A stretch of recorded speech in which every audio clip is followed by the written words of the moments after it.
Hello, wealthy women. I am so excited to bring you another inspiring interview. Today, I have the privilege of sharing with you a beautiful woman with a mission that is so big. Your heart will be full after hearing what she has to share. So, all I can say right now is listen, this is really one of the more important interviews that I will do because the work that she's doing, it's beyond important. It's everything. It's basically everything. So without further ado, let me pass over the mic and please go ahead and share all about your work and who you are, where people can find you to work with you and all that good stuff.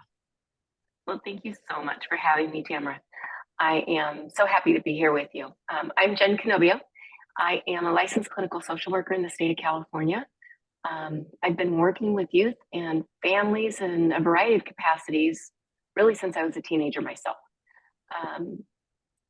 And in my role as a licensed clinical social worker, I have spent most of my career working with trauma, complex trauma, early childhood abuse, kids in the foster care system. And that has evolved into the last 10 years of me in private practice. About 20 years ago, I was contracting with a very large, affluent, high intensity academic performance school district in California. And while I was there working with high risk youth, we experienced a suicide cluster in the district. It was a very traumatic time. It lasted for about a year. I spent a lot of time assessing, intervening, safety planning, and I still get emotional. Sorry, I lost one of my students. She died by suicide. And at that point, I was really on my soapbox. I was on a mission to help people stop blaming the academic rigor for this crisis, because that was really just a final straw. The issue was the fact that our children from a young age are not getting strong social emotional learning curriculum in school, right? We do our best as parents, but people have their own stuff, right? So we're not actually teaching skills on emotional regulation, on conflict resolution, on how to develop friendships, right? How to develop a growth mindset. This stuff is talked about more in schools, which is fabulous, but there is not a strong curriculum. So by the time they're adolescents and undergoing all of these changes, all of these stressors, not understanding what's happening to them, those additional stressors are too much, right? They don't have the resiliency to make it through. So that experience, coupled with a whole lot of other experiences working with these youth, watching teens in private practice, right? I thought, oh, well, I'm not serving the foster care system anymore, right? These are middle class, upper middle class youth parents are bringing in. And what I was seeing is even not experiencing early childhood abuse, they still lacked all of these very necessary skills. And as they were in adolescence, were making incredibly dangerous, short-sighted, right decisions that were putting them in harm's way and causing trauma. So all of that, right, in me trying to spread my message, then you get us to the pandemic, right? Over the last decade, we're watching a significant rise of mental illness in adolescents, right? Really, which is as young as 10 and as old as mid-20s. And that's where we're seeing all of these scary numbers. 60% of American girls reported having suicidal thoughts in the last year. Wow. In a study that came out about a year and a half ago. And honestly, I wasn't shocked by that number. I actually think that number's on the low side. I think that's just the girls who admitted it. Right. So everybody talked about the dangers during the pandemic, which is true, right? All that isolation, all that additional screen time, right? All of those developmental milestones that were really put on pause.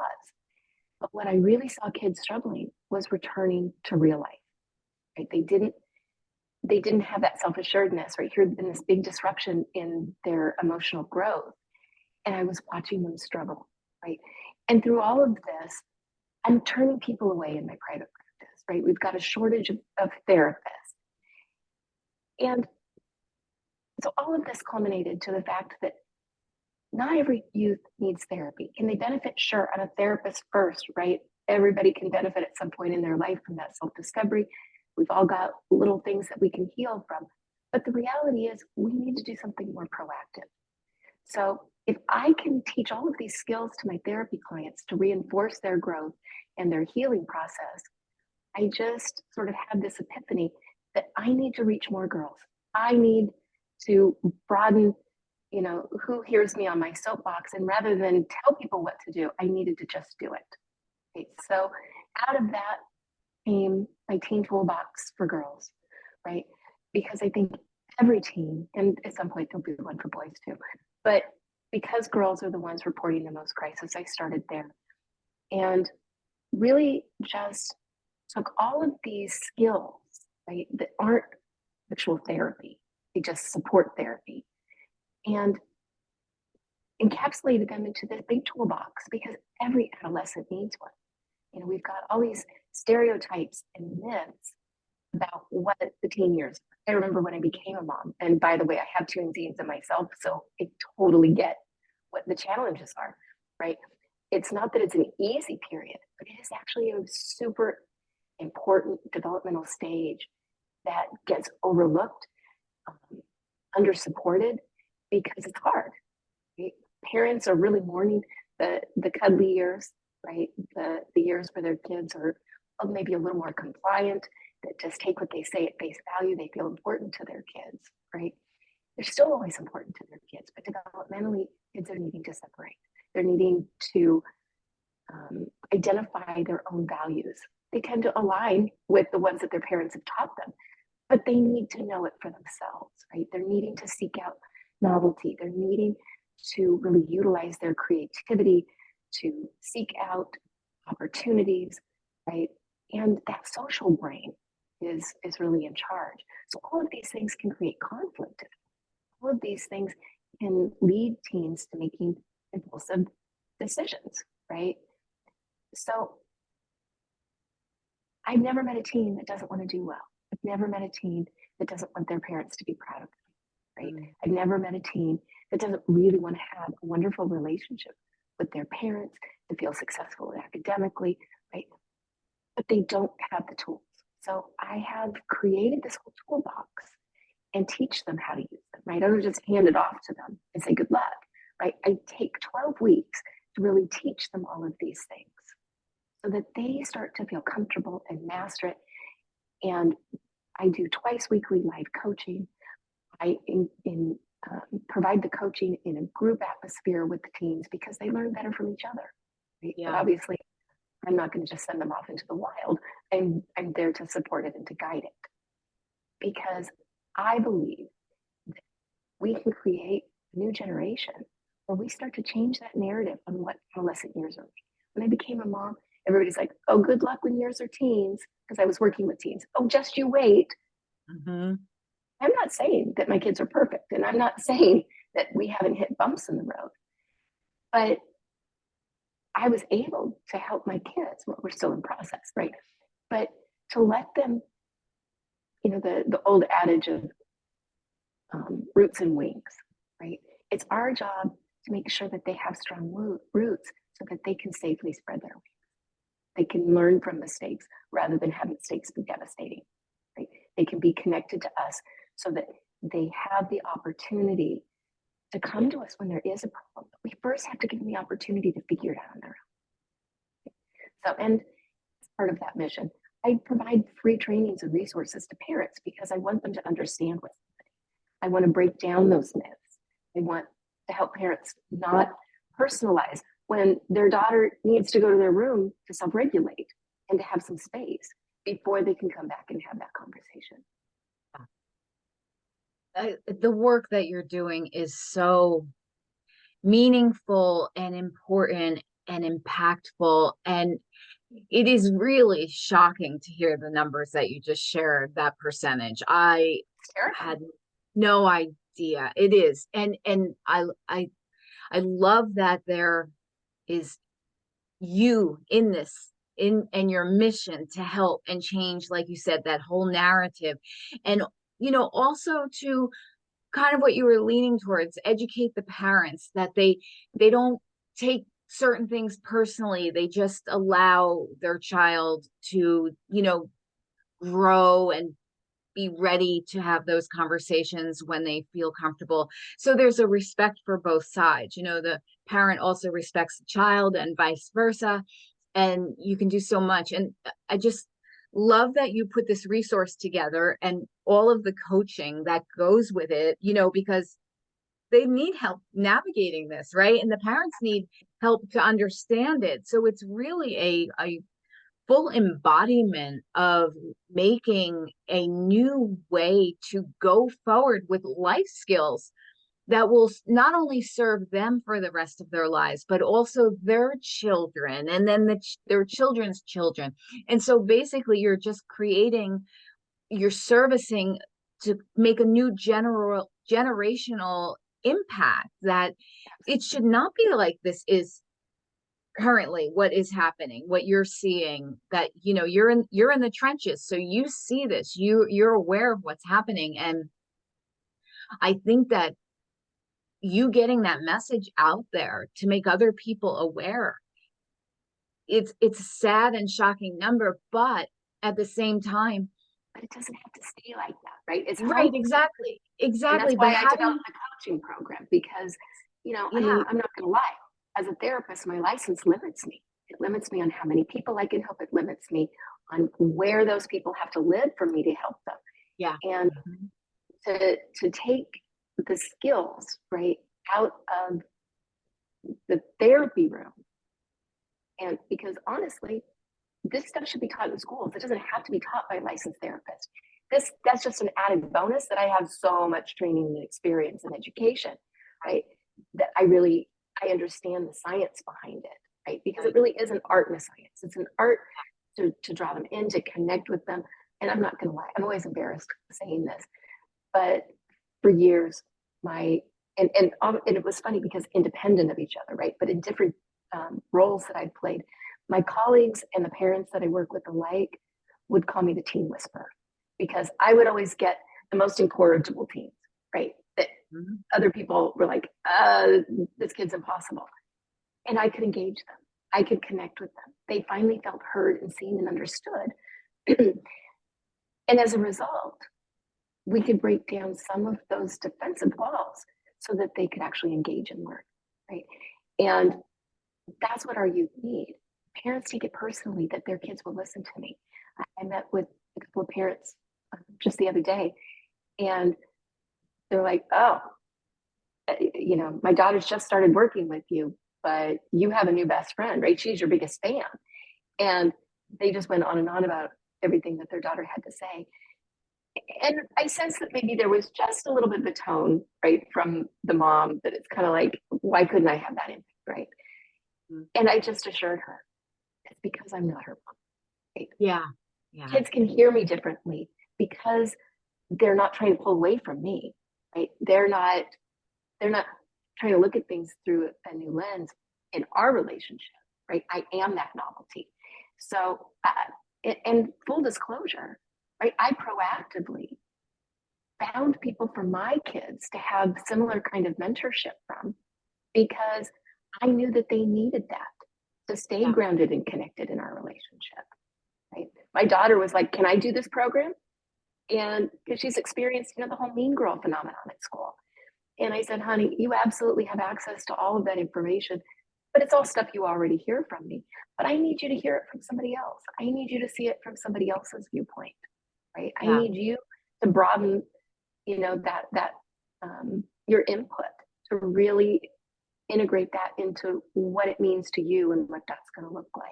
She's like, okay. Yeah, I love that. I think a lot of it is really about that validation. Once someone feels heard and validated, they feel safe, and that kind of creates the opening for dialogue to happen. And then, when you have your skill set, when that dialogue does start to happen, and how to, work with the teen and also the parents. I just think it's amazing. Before we get off into the success questions, though, I just please share your website address so people can reach out to you, because this is such important work and I really want them to know how to find you. Thank you. It is jencanobbiocoaching.com. And I would say that's really easy because it's just my name, but nobody can ever spell my name. So it's JENCANOBBIO coaching.com. And same on social media, right? If you just type in Jen Canobbio Coaching, you'll find me. That's perfect. And I'm always trying to provide educational things. Levity for parents, right? I realize that it's more parents that are finding me on social media than their teens. Although I have had quite a few teens start to follow me on Instagram and TikTok. So perfect. That always pleases me. But and I think that they appreciate that I'm putting this messaging out to their parents too. Yeah. The reality yes, is exactly. They're going to listen to other people anyway. So parents really get to choose. Are you going to let the blind lead the blind and have them be influenced just by their peers in social media or the Kardashians in reality shows? Or are you actually going to try and find resources that you can vet that are going to provide them healthy information and mentoring and support? So I love that. I just choose the latter. Yes, it's not me. Then find somebody for your parents, your exactly. Kids. It is. This is where it all starts, right? You know, you want to have the best for your children, and the children want to have the best also. So it just takes that proper education and guidance. So, okay, so we're going to get into some success questions, and of course, I will have all of the links where you can find Jen and her work. But if you were happening to listen on a podcast and you just wanted to hear the link, now you know where to find her. So, okay, so we want to go into a little bit of success questions just about, you know, the starting of your business, especially transitioning how you did into, you know, your own coaching and, you know, getting your message out there. So this is basically, you know, your answers will inspire others. They're building their businesses or they can learn from all my mistakes. Yeah, no, your successes and all the good things. So, okay, so the first question Success comes out of mistakes, right? Absolutely. One of my favorite quotes was fail forward. You have to, if you're not failing, you're not even trying. So that's a big, then you're not doing it. I tell my clients all the time, we need a different word in the English language for the way that failure gets used, because failure is learning opportunity, right? It's just merely feedback. The only time we truly fail is when we don't try. Exactly. I agree with you. Yes, words are so strong and impactful. So we really do have to be careful on the way we choose the words. So, okay, so I think we understand the why, the passion behind your business. It's such a big vision and it's everything. Like I just don't even know how to put it into words how important it is that the work of the work that you're doing. So it's just everything.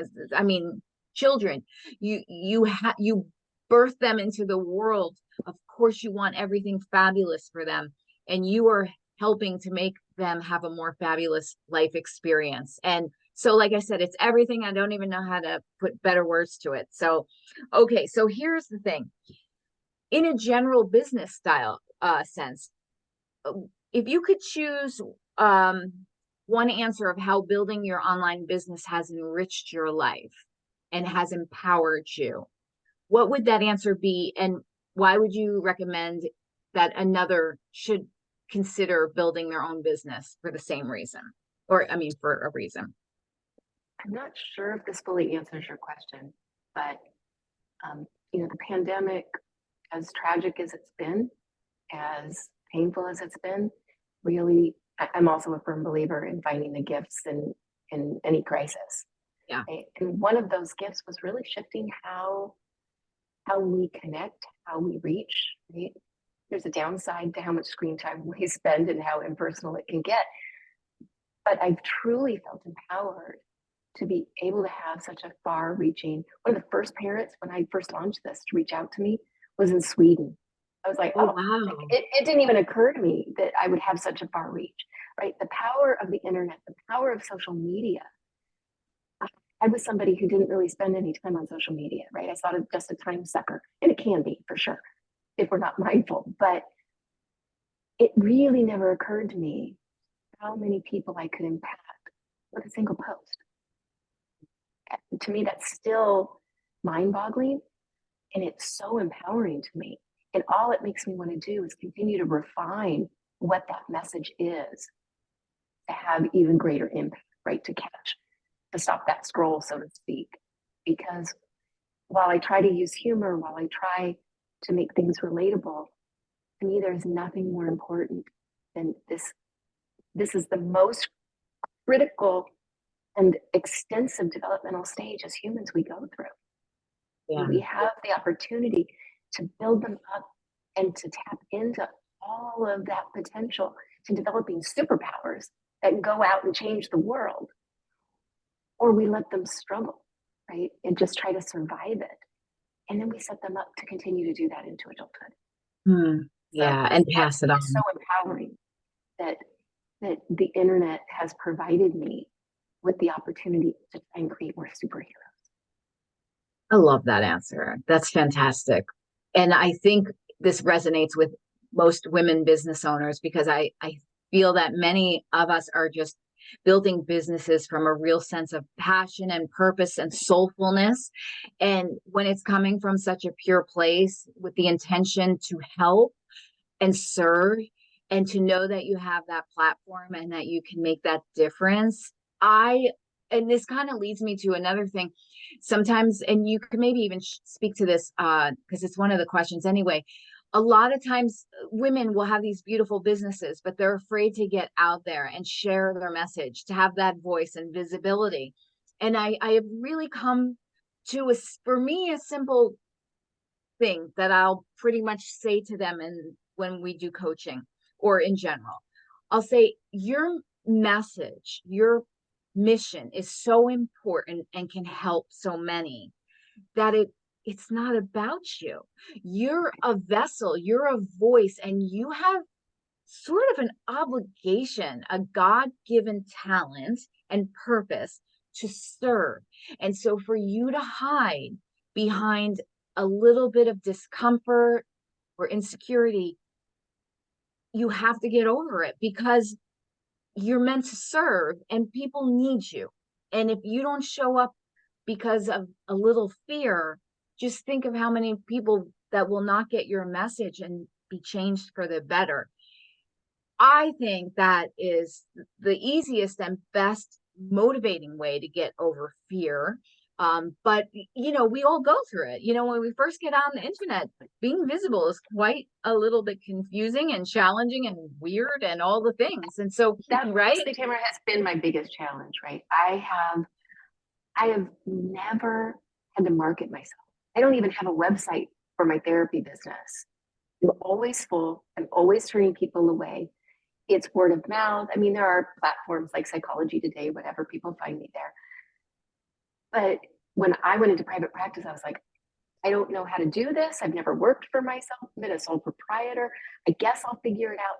And in like 8 or 9 weeks, I had a full practice. I don't know how it happened, right? If you build it, they will come. So I kind of thought I would have a similar experience transitioning into coaching. I did not. So all of a sudden I realized I'm not just quietly holding space in a room for somebody. I'm putting myself out in front of the world so that people hear my message and understand why they should listen to me, right? And I'm trying to reach more girls. But that means more people have to hear me. So that really has been my biggest challenge, to want to feel like I can do that in an authentic way. I don't ever want to come across as salesy.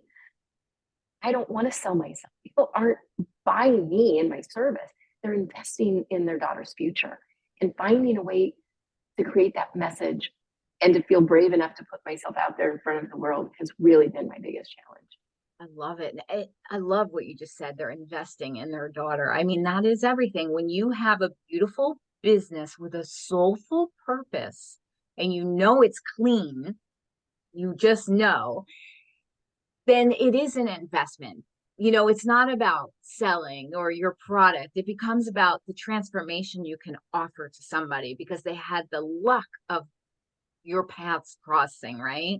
So though you had that insecurity, how did you just kind of get over it? Because a lot of women, we all struggle with it still. So was it just a matter of doing it over and over and getting more comfortable? Do you do a little meditation before you go, like say on a Facebook Live or Instagram Live, or how do you prep for that?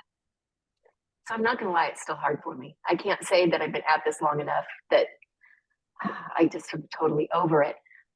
It is most certainly about grounding myself in my mindset, right? It's about reminding myself of my why. Yeah. It's about catching whatever those negative thoughts are, right? Do I care if somebody judges me because I lose my train of thought? No, right? That's being human, right? So honestly, and I tell this to my clients, both in coaching and in therapy, um, I walk the walk, right? I do all of I utilize all the tools myself. So it is about checking myself. It is about a little bit of meditation and mindset work before I walk into it. And there have been periods where there's more going on in my life, and I find that courage to push through the discomfort is harder, right? And so I'll notice, oh, I haven't done a live in a while. I haven't done a reel in a while, right? And it's like, okay, check why, what's holding me back, right? And if it's that discomfort, that's pretty much that cue that I'm on the right track because I have to grow beyond that therapy room in order for this to be successful and accomplish my mission. I love that. I love that. Women, did you hear this? She said, when she feels the discomfort, she knows she's on the right track. So that's a really good clue because you're stretching, you're growing, and you always will in your business. There will always be something, and there always should be something that's pulling and stretching and feeling uncomfortable. I think sometimes we just think we'll eventually arrive. Arrive where? It's an Never. ongoing process, and there's always going to be things to learn. And that's the fun of it. I'm sure we can all recall times when we were so excited about a goal and everything we were doing to achieve it. And then we achieved the goal and this was really great. But then it was like, okay. And like, now what? Yeah, what's next? And that's the whole thing of life is you're never meant to fully arrive. You're Well, just if you supposed look to at nature, travel. what happens in nature when a plant, a tree, something stops growing? It dies, right? Right. We are as humans meant to constantly be growing and learning and doing, right? And part of that is, um, I do believe that this is my calling. I don't believe it's a career. It is my calling. But even for my atheist clients, right? You don't have to believe in God or higher being or anything to understand that as humans, we are hardwired to need connection. And in part of that connection is a sense of service and purpose, right? Yes, Which is absolutely. beyond ourselves. Absolutely. I love this. I love this. And then I'm going to follow up with another question then here is sometimes women struggle. What is my soul's purpose? What is my mission? I know this job that I have, it's a job. It gives me money. I can pay my bills. I get why that's important, but there's something more and I don't know how to figure it out. What is it? Do you have any advice for a woman that, isn't 100% sure how to get her direction in life? What would you suggest to her? Whether it's coaching or Reiki or therapy, to find somebody to help guide her, to understand how to delve into a little more of an internal exploration, because the answer is always there, right? In therapy, my clients will ask me questions. And I hate to do like the stereotypical therapist thing, but I always return the question to them because I don't have the answer. I have the skills to help them find the answer, Mm-hmm. right? And sometimes it means trying things on and say, yeah, I enjoyed that, but that's not really my passion. Or, wow, I never even considered this, but this I feel passionate about. And wow, that's an outlet to explore, right? Because when sometimes we don't know where a path is going to lead us. And sometimes as we head down that path, we realize sometimes quickly, sometimes it takes a little while to realize, I don't think this is the path I want to be on anymore. This path isn't leading me in a direction that's feeling good to me or feeling useful to me. But I wouldn't know that if I hadn't started down that path. And guess what? Now I can choose to take the fork in the road down this path because I think what's down there might feel more promising. But the fact is, we don't learn any of that without actually creating the movement.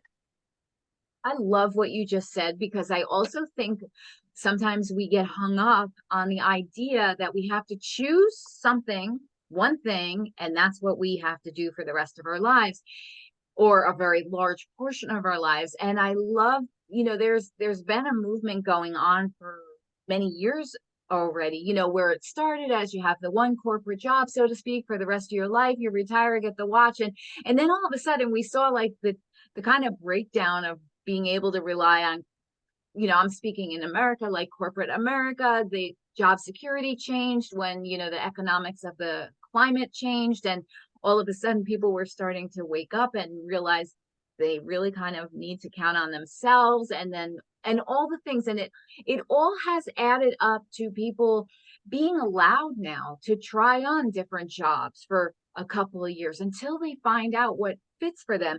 And you'll hear women, right? say again? I said, and have more than one, right? We don't have to Yes, limit ourselves to a single role and a single job. I am a exactly. mom, which is a full-time job with two teenagers, right? Because they don't need us less. Parents, whoever parents are listening, moms, don't fall into that.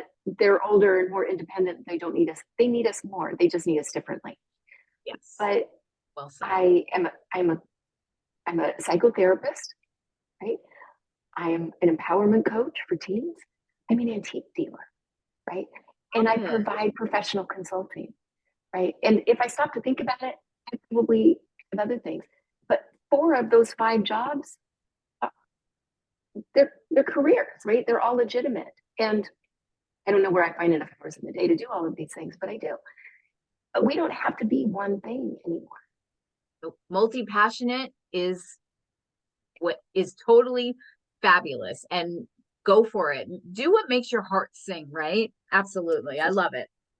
So I had a question for you. I always like to ask about wealthy woman habits, as I call them, because I'm a firm believer that when act in a wealthy woman kind of way, and that doesn't have everything to do with money. It's little Right. things, the way you set boundaries, the way you do self-care, the way you carve out time for yourself.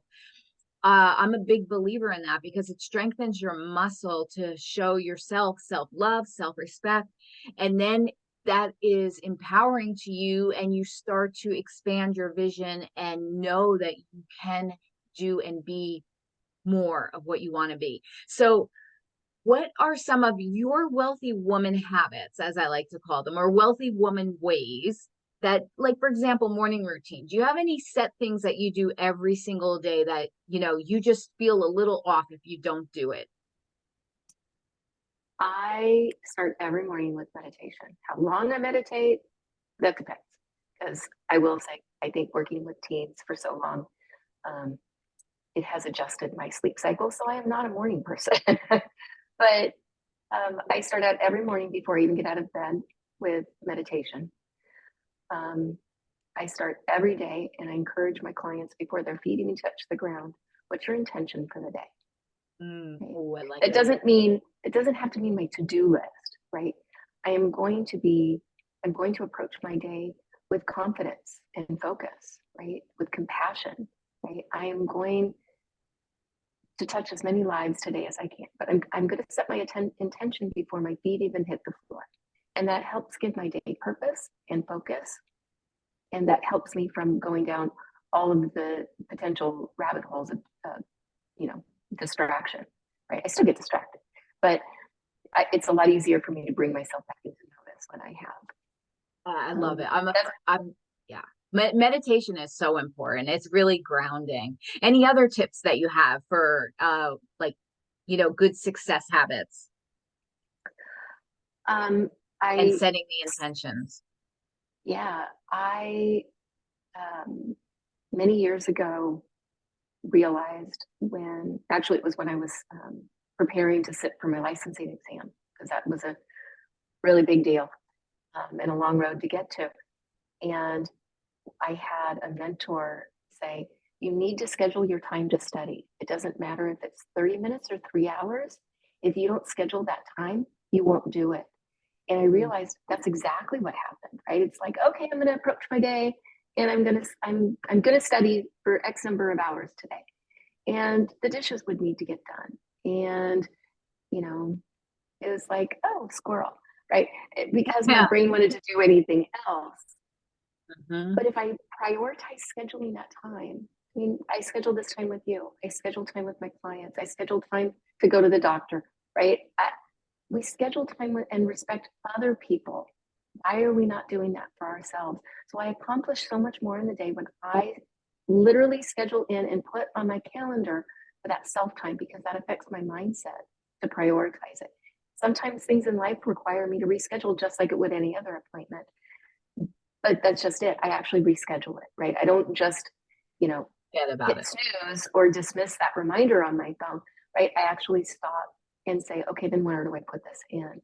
So I break it in various forms of self care, right? Physical, mental, emotional throughout the day, whether it's 5 minutes or an hour, to make sure that I'm meeting my needs. And one habit that was lacking for a long time was eating early in the day, right? I'd get busy and often it was 4 o'clock in the afternoon and I'm like, oh, I haven't eaten anything today, right? I've had my water, but I haven't eaten. It's not healthy, right? I'm not going to work on all cylinders. So I've worked to find a way to eat high protein, low carb, right? Because I also have some health issues, so I try to eat as anti-inflammatory as I can.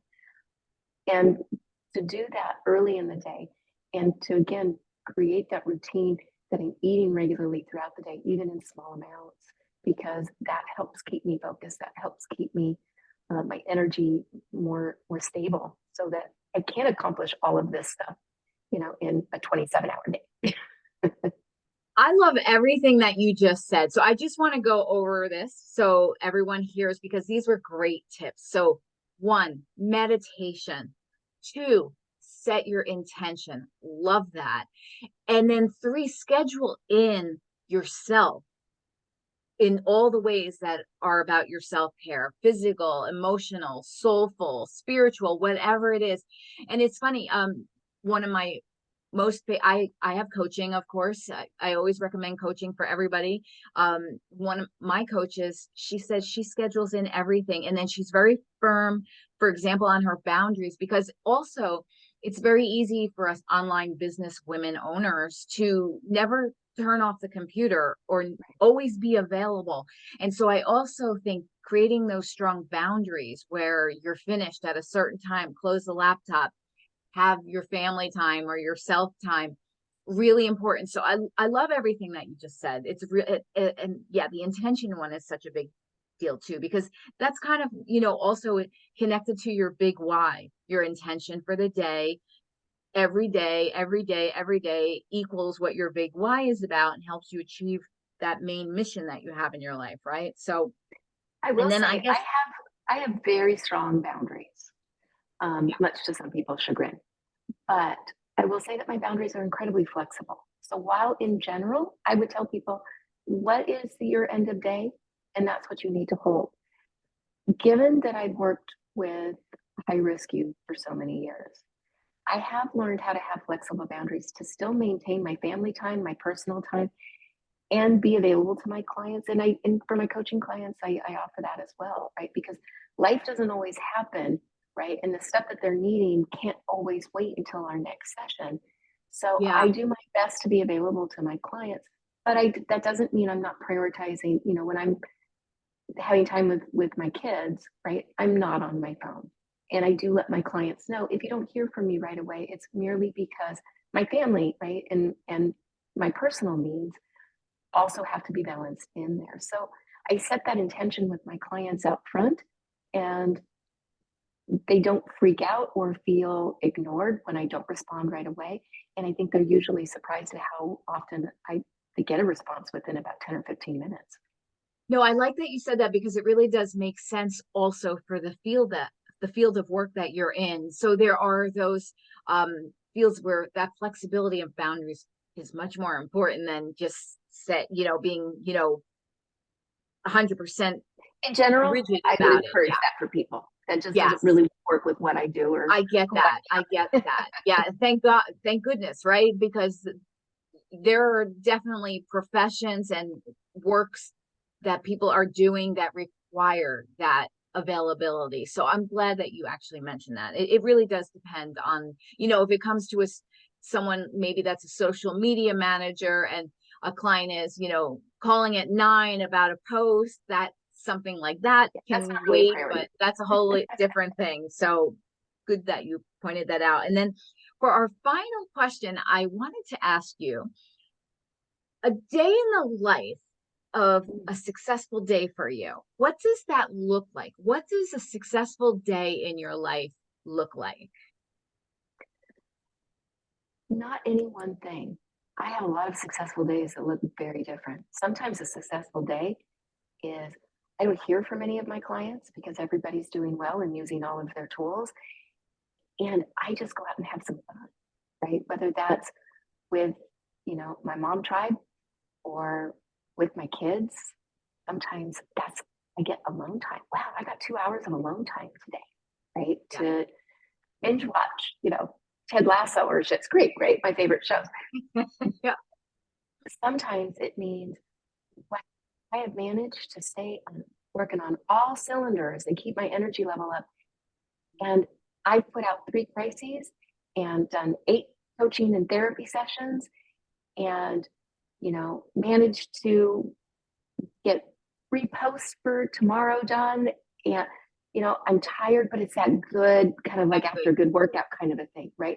Where Yeah. it's like, wow, I just had a 15-hour day, but I feel energized because I feel so accomplished. Yes, So yes. it really ranges.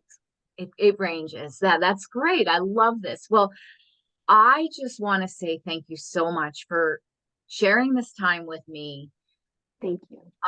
for blessing so many families with such important work that, yeah, I just wish you the most expansive reach that is possible because you are doing magical work in this world and you're so needed and your mission is so beautiful. So it's everything. So before we sign off, just go ahead and share your website link again, maybe spell it out one more time yeah, so go ahead.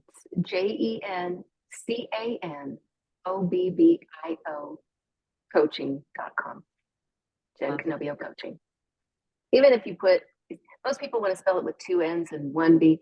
If you type that in, you'll probably still find me, but it's 1 N and 2 B's. I tell my husband's family that they spelled it wrong when they came to America.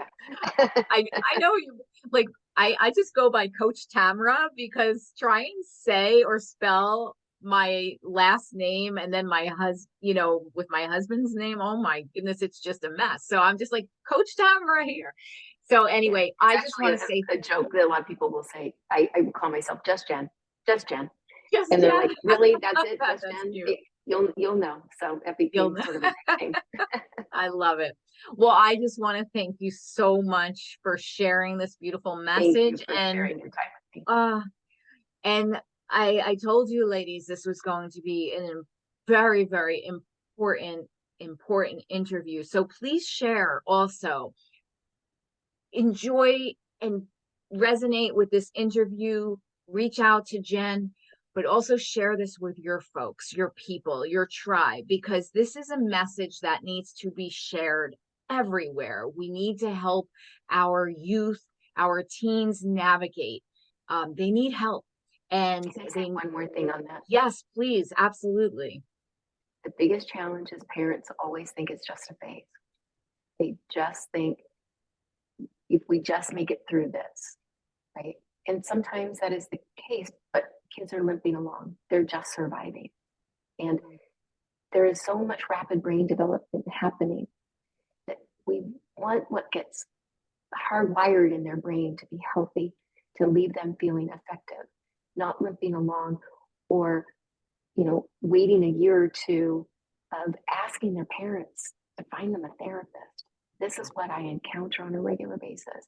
Yeah. Being proactive, not assuming, and recognizing, yeah, this is a stage. It is a very long, very important developmental stage, that it isn't something to just get through. So the more proactive we are, the healthier and more successful our kids are. I love that. Proactive, preventative. Let's get in there before. Let's set it proper. Set the stage for success. Basically, that's what and you have to have the skills to do that. And that's why you need to get in touch with Jen. She will guide you. All right. Well, wealthy women, I just want to say thank you so much for spending time with us and soaking in all this wise wisdom and, getting in your heart space about how important this message is. And then until the next time, I will see you again. So you keep going for your dreams, because your dreams are here to not only serve you and make you a happier, more fulfilled person, but you have a mission to help others. However your business model is, every business model is about serving others and bringing benefits to others. So do your best and pat yourself on the back for all the good that you are doing in this world, and just keep going forward. So until next time, see you Thank later. you.